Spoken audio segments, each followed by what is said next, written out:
بسم الله الرحمن الرحيم.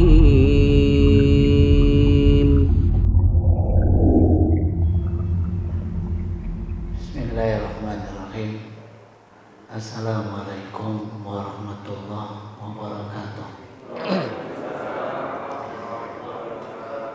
Alhamdulillah wa syukurillah, wala hawla wala quwata illa billah.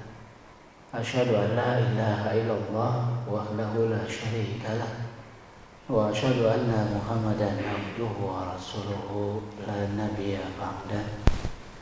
Allahumma salli wa sallim ala Muhammadin nabiyil karim wa ala alihi wa sahbihi ajma'in, amma ba'du. Puji dan syukur mari kita panjatkan kehadirat Allah Subhanahu wa taala. Salawat dan salam juga semoga tercurah kepada junjungan kita Nabi Muhammad sallallahu alaihi wasallam. Para jamaah sekalian yang berbahagia, kaji kita hari ini berkait dengan bagaimana mestinya bersikap kepada Rasulullah sallallahu alaihi wasallam. Tapi sebelum kita bicara tentang bagaimana mestinya kita bersikap kepada Rasulullah SAW, sebelumnya kita harus mengerti dulu tentang konsep kenabian, karena ini akan sangat mempengaruhi sikap kita nanti. Kalau salah dalam memahami konsep kenabian, itu biasanya juga salah dalam mensikapi Nabi dan Rasul.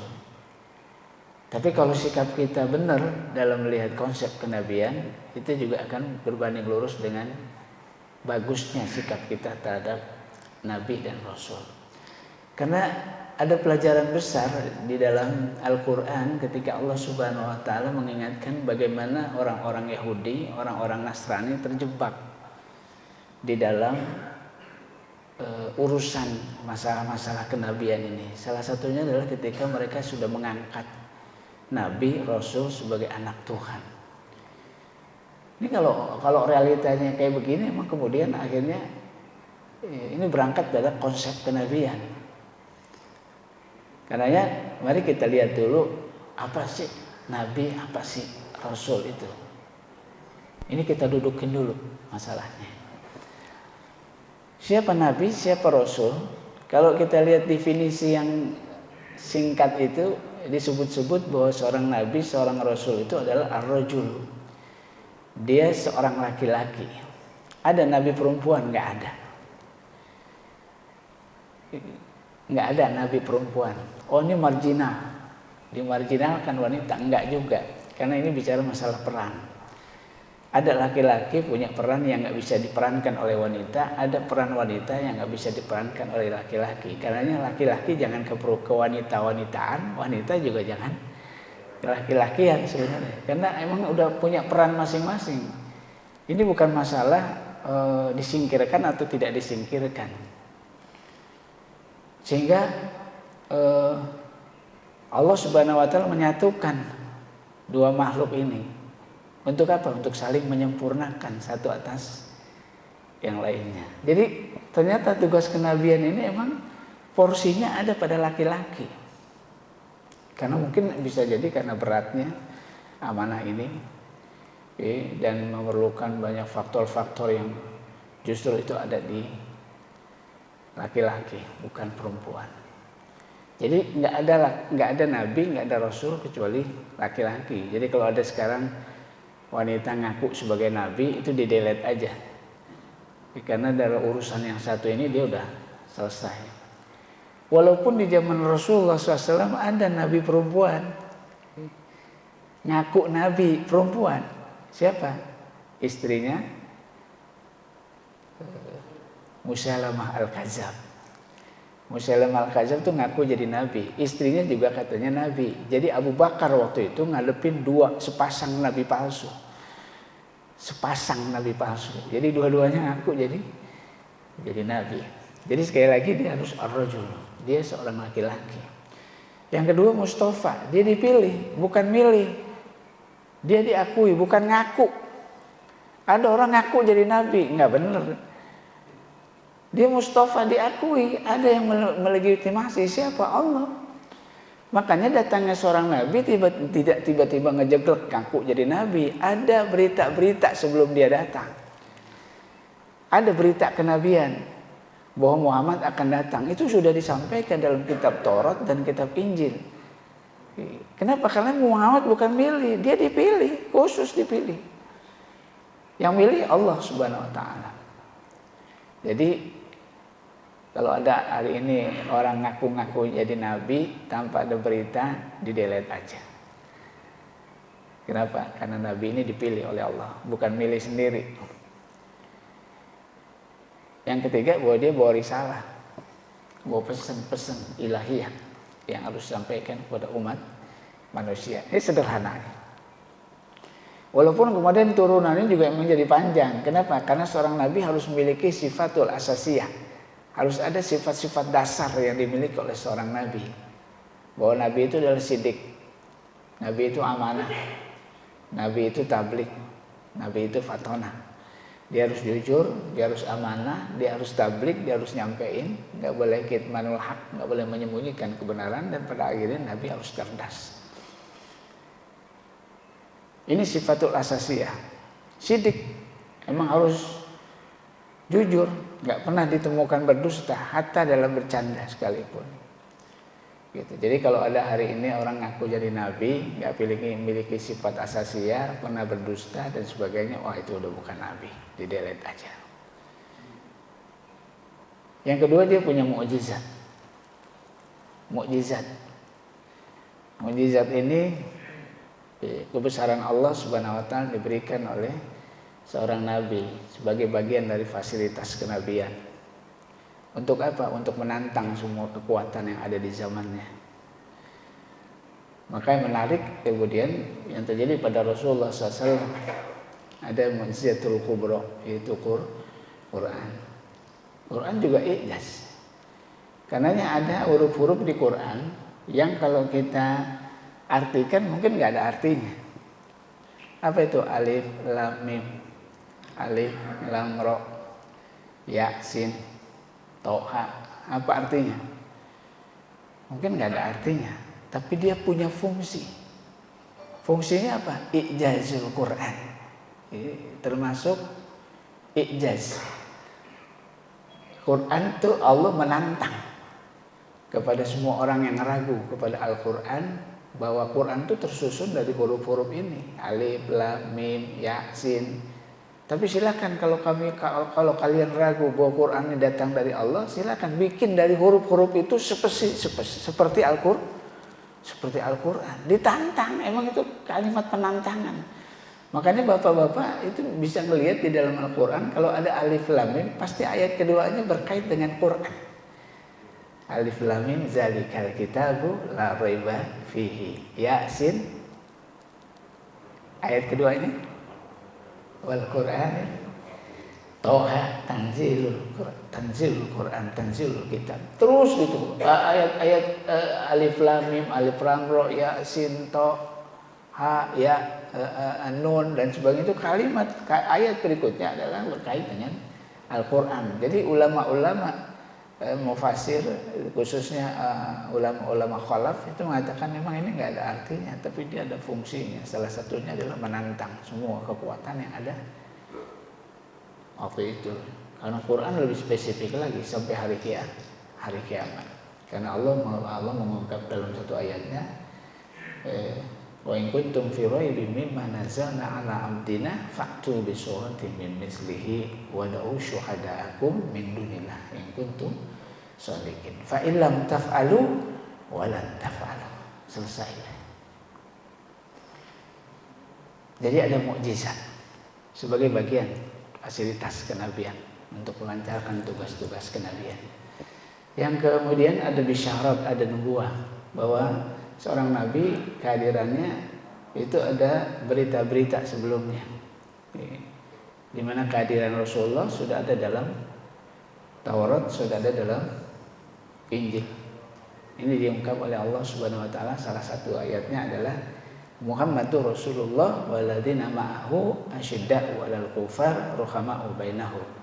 Tarahum ruk'an sujadan yabtaghuna fadlan minallahi wa ridwana. simahum fi wujuhihim min athari sujud.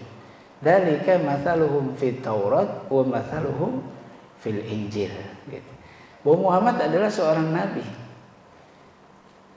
Muhammad itu Rasulullah. Muhammad itu adalah Rasulullah. Dan orang-orang yang bersamanya adalah asyidda wal kufar ruhama'u bainahum, keras dengan orang kafir dan lemah lembut dengan orang mukmin. Tarahum ruk'an sujadan.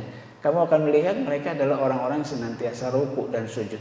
Yabtaghuna fadlan minallahi wa ridwana, yang mereka lakukan itu semata-mata hanya mengharapkan keridhaan Allah. Apa kata Allah setelah itu? Dzalika mathaluhum fit Taurat wa mathaluhum fil Injil. Jadi gambaran mereka itu udah ada di dalam kitab Taurat dan kitab Injil. Makanya orang-orang Yahudi, orang-orang Nasrani mengenal Muhammad seperti mengenal anak-anak mereka. Udah kenal banget. Gitu.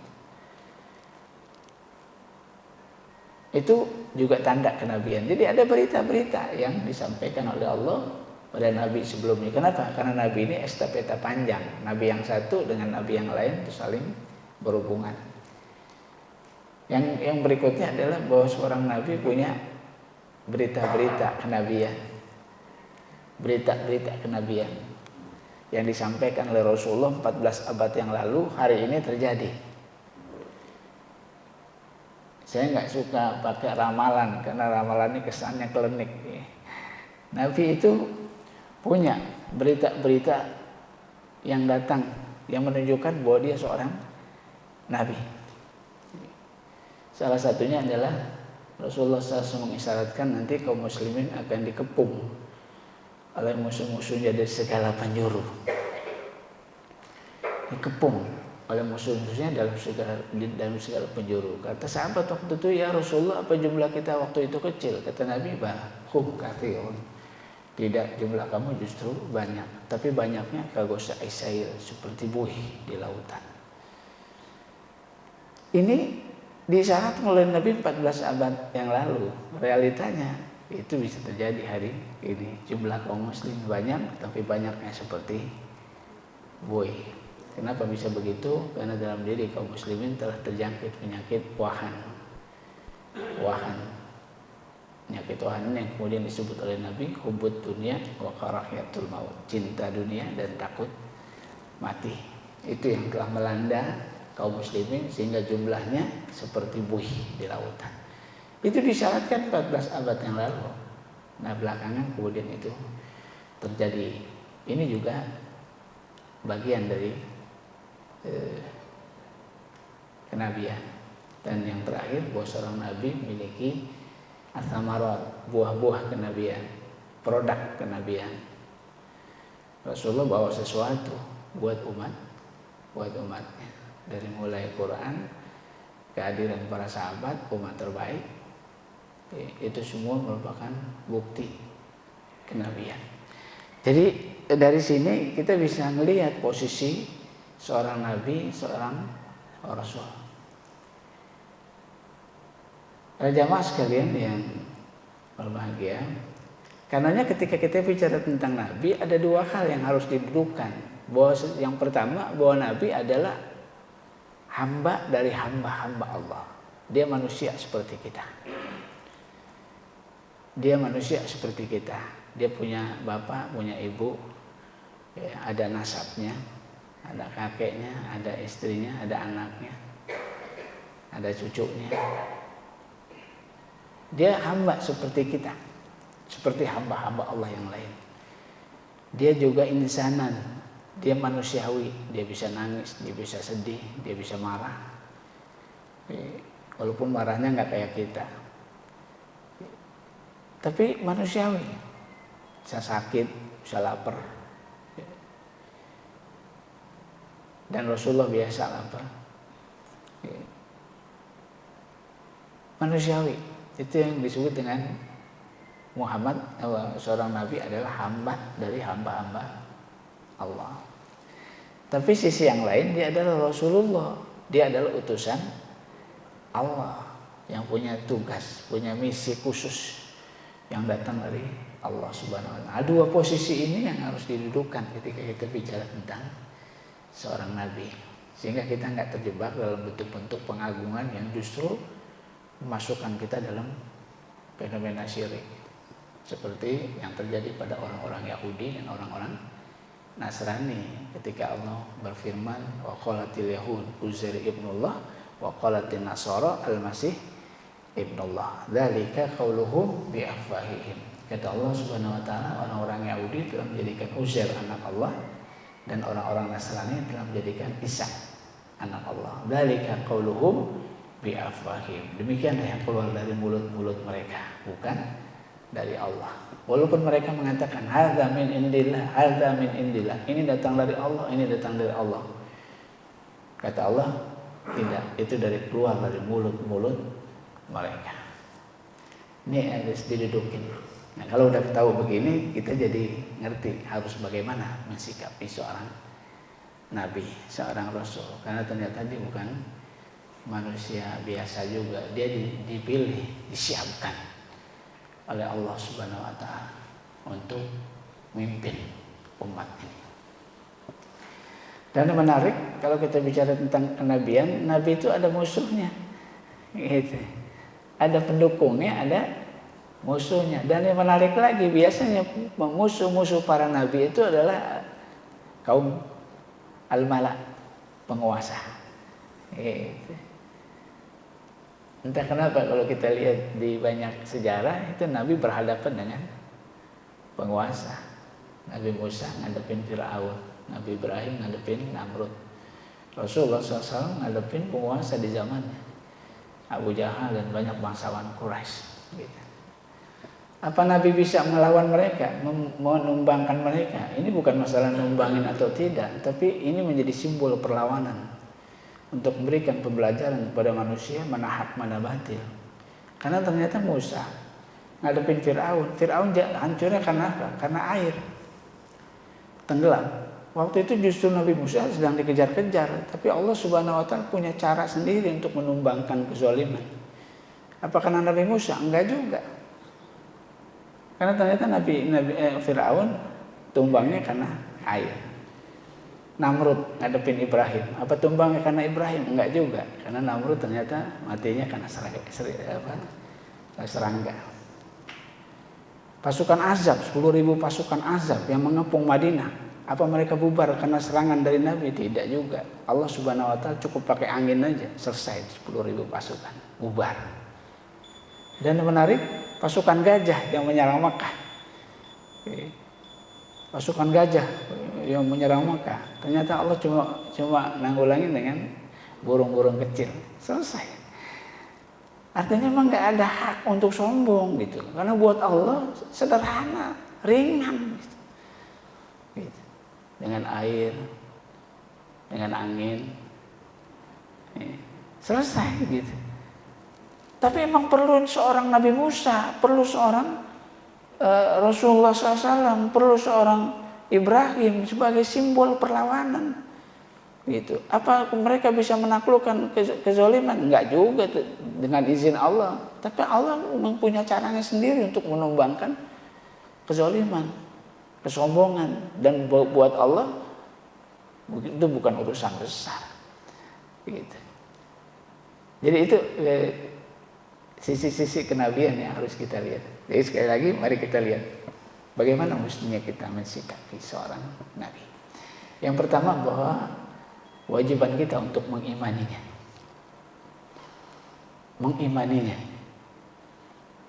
Rasulullah SAW Muhammad itu Muhammad yang orang Arab itu. Jadi bukan Muhammad yang lain, Muhammad yang anaknya Pak Abdullah, ibunya Aminah. Itu yang harus kita imani. Jangan Muhammad yang lain, karena belakangan kemudian banyak Muhammad ngaku jadi nabi, sampai yang terakhir Ahmad Musodik ngaku jadi nabi, pakai Ahmad, bawa Ahmad juga, Mirza Ghulam Ahmad, ada Ahmadnya juga, gitu, main-main Ahmad juga. Jadi jangan Ahmad yang ini, Ahmad yang jelas, Ahmad bin Abdullah yang orang Arab itu yang harus kita imani bahwa dia adalah utusan Allah Subhanahu wa taala. Yang kedua, bahwa kita punya kewajiban menghormatinya, mengagungkannya. Cuma jangan keluar batas. Karena bagaimanapun Muhammad adalah seorang nabi, seorang rasul. Sehingga satu saat Rasulullah SAW pernah datang di tengah-tengah sahabat yang sedang berkumpul di masjid. Ketika Rasulullah SAW datang, itu semua sahabat berdiri. Semua sahabat berdiri. Melihat sahabat berdiri, Rasul mengatakan, duduklah kalian. Duduklah kalian. Ini kan sering kita temukan, ada pejabat, orang besar datang, biasanya disambut dengan berdiri. Permasalahannya boleh apa enggak? Ada pejabatnya, ada wali kota, ada gubernur masuk masjid, jamaah berdiri, nyambut datangnya gubernur. Ini boleh apa enggak? Rasulullah SAW pernah datang, masuk masjid, sahabat semua berdiri, nyambut datangnya Rasulullah SAW. Apa kata Nabi? Duduklah kalian. Jangan kau perlakukan aku seperti orang-orang Nasrani memperlakukan Isa putra Maryam. Kenapa? Sungguhnya aku adalah Abdullah dan sesungguhnya aku adalah Rasulullah. Udah titik. Itu penghormatan kita kepada Rasulullah SAW, bahwa Muhammad adalah Abdullah dan dia adalah Rasulullah. Karena jangan diberikan sifat-sifat pengkhususan, apalagi sifat-sifat ketuhanan yang sebenarnya nggak diberikan, nggak layak diberikan pada seorang nabi. Seperti yang terjadi pada orang-orang Yahudi dan orang-orang Nasrani. Karena kekaguman mereka yang berlebihan sampai diangkat nabinya lebih dari manusia biasa. Dibilang Tuhan juga bukan, bilang manusia juga bukan. Ada kompromi di situ. Karena muncul konsep anak Tuhan. Walaupun turunannya akan panjang itu. Kalau bicara anak Tuhan, nanti siapa ibunya dan sebagainya dan sebagainya. Banyak turunan-turunan yang nggak kejawab, tapi itu terjadi. Kenapa? Karena kekaguman yang berlebihan. Sehingga dalam menghormati Rasulullah SAW, mengagumi Rasulullah SAW, itu juga harus dalam konteks dia seorang nabi, dia Abdullah, dia adalah Rasulullah. Nggak usah ditambah-tambah, karena kalau ditambah-tambah nanti khawatir malah kita jatuh pada bentuk-bentuk kemusyrikan. Itu yang kedua. Yang ketiga, mencintainya. Mencintai Rasulullah Sallallahu Alaihi Wasallam. Pernah satu saat Umar bin Khattab di perang Badar itu megang tangan Rasulullah SAW, dan Umar berkata, demi Allah, sungguhnya aku mencintai kamu ya Rasulullah lebih dari semua manusia, kecuali diriku sendiri. Jadi dirinya Umar masih lebih dicintai daripada Rasulullah SAW. Kalau soal urusan sama orang lain, memang orang lain nggak ada artinya. Kata Umar, engkau lah paling aku cintai lebih dari semua manusia. Cuma ada kecualinya, kecuali diriku sendiri. Jadi Umar ternyata masih lebih dicintai daripada diri Umar, masih lebih dicintai daripada Rasulullah. Kata Rasulullah, Umar, nggak begitu Umar. Cintai aku lebih dari kebanyakan manusia dan lebih dari dirimu sendiri. Jadi sampai dirinya sendiri nggak lebih dicintai daripada Rasulullah SAW. Itu tuntutannya. Mencintai Rasulullah SAW lebih dari semua manusia dan lebih dari diri kita sendiri. Karena dalam perang Uhud banyak para sahabat-sahabat Rasulullah melindungi Nabi dengan diri mereka, menjadikan tameng dari serangan anak-anak panah musuh-musuh Islam. Itu di tubuhnya jadi tameng untuk menutupi Rasulullah SAW dari serangan panah. Artinya Rasulullah SAW memang lebih dicintai dari semua manusia dan termasuk diri kita sendiri. Ini yang kemudian dalam satu hadis kata Rasulullah, ada 3 hal yang menyebabkan seorang itu mendapatkan halawatul iman, merasakan manisnya iman. Yang pertama, ketika Allah dan Rasulnya lebih dicintai dari apapun. Mencintai. Bentuknya kayak apa? Bentuknya, salah satu bentuknya adalah mencintai orang yang dicintai oleh Rasulullah SAW.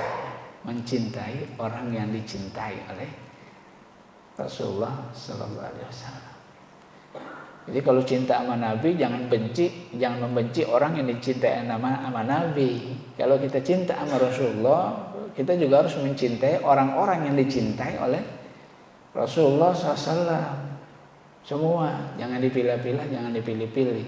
Ini kan ada orang yang katanya cinta sama Rasulullah, tapi orang-orang yang dicintai Nabi diingkari.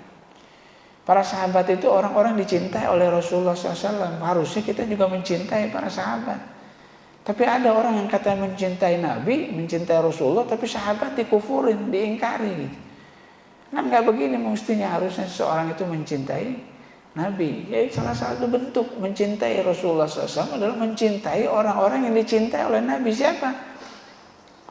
Istri-istri Rasulullah, anak-anak Rasulullah, para sahabat Rasulullah. Itu orang-orang yang dicintai. Nah, kita juga harus mencintai mereka sebagaimana Rasulullah mencintai mereka. Itu salah satu bentuk ekspresi bahwa kita memang cinta kepada Rasulullah Sallallahu Alaihi Wasallam. Yang berikutnya adifa'u anhu. Kita punya kewajiban membela Rasulullah Sallallahu Alaihi Wasallam. Kalau dulu para sahabat Rasulullah SAW dia masih ada, Rasulullah masih ada, mungkin bentuk pembelaannya terang jelas. Tapi hari ini bagaimana kita membela Rasulullah SAW? Para jamaah sekalian yang berbahagia, Rasulullah SAW ketika bicara Quran itu orang-orang kafir mungkin udah putus asa ketika harus menghadapi Quran. Tapi mereka nggak putus asa ketika mereka harus menghadapi Muhammad Rasulullah SAW. Maka posisi inilah yang kemudian dipilih oleh mereka untuk menghantam Islam dan kaum muslimin, untuk menjauhkan kaum muslimin dari agamanya. Dengan apa? Dengan menebar fitnah terhadap Rasulullah Sallallahu Alaihi Wasallam. Ada dua fitnah besar kalau kita mau lihat yang digaungkan oleh kaum orientalis dan musuh-musuh Islam, sehingga sebagian besar kaum muslimin goyah. Apa itu? Yang pertama, Nabi tukang perang. Yang kedua, Nabi tukang kawin. Ini digembar-gemborkan luar biasa. Bahkan ada satu buku dulu, 100 atau 1000 orang yang paling terkemuka di dunia. Itu nomor satu adalah Rasulullah Sallallahu Alaihi Wasallam. Sebagian besar kaum muslimin bangga benar dengan itu. Tapi di buku itu juga ada racunnya. Racunnya itu cuma satu alinea dari sekian banyak halaman-halaman yang ada di buku itu memuji Muhammad, tapi ada racunnya di situ cuma satu alinea. Dan itu kita telan juga. Apa itu? Muhammad bisa hebat begini karena perang. Gitu. Karena perang. Karena di fakta sejarah juga emang kita temukan 10 tahun Nabi di Madinah itu ada 85 ekspedisi militer. Gitu. Jadi wajar kalau kemudian mereka mengatakan Muhammad tukang perang. Dan wajar juga kalau mereka mengatakan umat Islam berpotensi jadi teroris. Kenapa? Karena nabinya aja tukang perang gitu. Ah, ini kan kita harus jawab nih. Apa jawaban kita? Kita bela Rasulullah SAW, tapi apa jawaban kita? Di sini peran kita, gitu. Adifa'u anhu, membela Rasulullah SAW dari tuduhan-tuduhan keji, fitnah yang ditaburkan oleh musuh-musuh Islam. Yang kedua, Rasulullah SAW tukang kawin, karena istrinya banyak. Bahkan katanya di Quran disuruh kita nikah 2, 3 atau 4. Gitu. Salah respon, salah ngerespon. Ayat ini salah direspon sama kaum muslimin. Karena ayat ini nikah 2, 3, 4 ini justru untuk membatasi. Bukan untuk nambah lagi, bukan. Jadi ayat ini sebenarnya membatasi. Kenapa? Karena waktu itu sahabat istrinya banyak. Ada yang 5, ada yang 6, ada yang 7. Karena ini dibatasi oleh ayat ini. Fankihu ma tobalakum minan nisa masna wa sulasa wa ruba. Justru ayat ini membatasi, bukan nyuruh nambah. Kalau kita salah respon, ayat ini justru nyuruh nambah. Kenapa? Karena kita istrinya satu. Kan jadi semangatnya jadi beda. Gitu. Semangatnya jadi beda. Apalagi kemudian ini dianggap sebagai sunnah. Gitu. Sebagai sunnah. Sehingga kalau ada orang mau nikah lagi, kata suaminya, saya Abi mau ngikutin sunnah Rasulullah SAW. Jadi sunnahnya ini doang, yang lainnya enggak. Jadi salah respon. Nah ini yang kemudian dihujat oleh musuh-musuh Islam kalau Nabi itu tukang kawin, bahkan hiperseks, seks hewani, seksnya itu seks hewan, gitu. Ini kan harus dijawab ini. Di sini pembelaan kita, gitu. Kita harus bela Rasulullah SAW dari tuduhan orang-orang kafir, gitu. Ad-difa'u.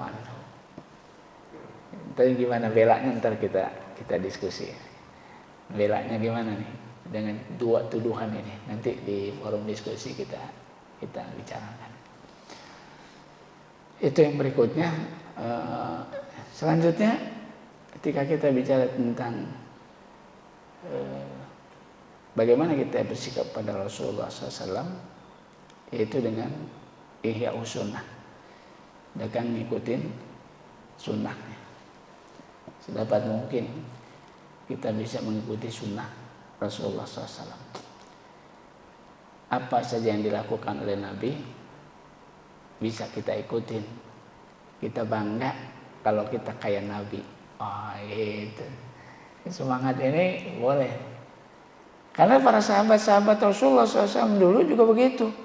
Rasulullah nggak mengatakan harus dikerjakan, tapi para sahabat itu kalau bisa kayak Nabi itu udah semangat, udah senang aja, udah bahagia aja. Walaupun itu belum tentu diperintahkan oleh Rasulullah SAW. Tapi begitu keagungan mereka dalam mengikuti Rasulullah SAW. Sehingga dalam satu riwayat Ibnu Umar pernah jalan dari Mekah ke Madinah 460 kilo sama pembantunya. Di tengah jalan dia berhenti di satu pohon. Lalu Ibnu Umar duduk berbaring, setelah itu pulang lagi ke Madinah. Pembantunya nanya, sebenarnya kita mau kemana? Kata Ibnu Umar, ya mau ke pohon ini. Mau ke pohon ini, cuma duduk berbaring. Ini kan luar biasa. Tapi buat Ibnu Umar ini satu hal yang membahagiakan. Kenapa? Karena kata Ibnu Umar, aku pernah jalan bersama Rasulullah. Rasulullah duduk seperti aku duduk, Rasulullah berbaring seperti aku berbaring di bawah pohon ini. Jadi semata-mata cuma pengen ngikutin Nabi, itu sebuah kebanggaan. Dan begitu para sahabat Rasulullah. Dia nggak bedain mana wajib mana sunnah, karena belum ada. Karena wajib sunnah itu kan belakangan para imam mujtahid. Tapi para sahabat itu apa yang dikerjain Nabi ya dikerjain. Gitu. Bangga kalau bisa seperti Rasulullah SAW. Dasar ini sebenarnya yang harus dibangun. Iya. Ketika kita mengikuti Rasulullah SAW. Dari aspek-aspek lahiriahnya sampai aspek-aspek batiniahnya. Walaupun sebenarnya kita suka terjebak pada sekedar aspek lahiriah. Jadi kalau lahiriahnya udah kayak Nabi banget gitu. Padahal yang zohir itu kan hadis-hadisnya sedikit. Jenggotnya Rasulullah, bahwa Rasulullah berjenggot, terus kita jenggotan. Dengan jenggotan kita sudah merasa sangat mengikuti sunnah. Saya pikir enggak juga. Banyak hal-hal yang sifatnya nilai-nilai yang dibangun oleh Rasulullah SAW yang harus kita ikuti. Gitu. Jadi kita suka jebak di situ, di casing. Gitu. Nggak salah sih, saya kan nggak salah. Tapi bukan itu, sekedar itu bukan. Tapi Rasulullah SAW itu orang yang lembut. Rasulullah SAW orang yang sabar. Rasulullah SAW orang yang tawadu, zuhud dan sebagainya. Itu juga hal-hal yang harus diikuti sebagai sunnah. Yang harus diikuti oleh kita umatnya. Kenapa? Karena Rasulullah SAW hadir untuk dijadikan uswah. Laqad kana lakum fi Rasulillahi uswatun hasanah. Akhlaknya nggak main-main. Yang muji bukan orang lagi tapi Allah. Wa innaka la'ala khuluqin 'adzim. Mendapat legitimasi dari Allah untuk ditaati, untuk diikuti. Sehingga Allah berfirman, "Wa ma yantiqu 'anil hawa in huwa illa wahyu yuha." Apa yang dilakukan oleh Nabi pada hakikatnya wahyu juga, bukan hawa nafsu, bukan. Gitu. Maka ketaatan kepada Allah dan Rasulnya jadi mutlak. Sebaliknya ketaatan pada ulil amri muqayyad, bersyarat. Qul atiullaha wa atiur rasul wa ulil amri minkum. Taatlah kamu kepada Allah, taatlah kamu kepada Rasul, wa ulil amri minkum. Jadi ketika ulil amri nggak pakai kata atiu, Tapi ketika taat kepada Allah pakai kata atiu, ketika bicara tentang Rasul pakai kata atiu, begitu ulil amri nggak pakai atiu. Kenapa? Karena taat sama ulil amri muqayyad, bersyarat. Selama apa? Selama taat sama Allah dan Rasul. Kalau nggak taat sama Allah dan Rasul, kita nggak boleh taat sama ulil amri. Begitu kira-kira.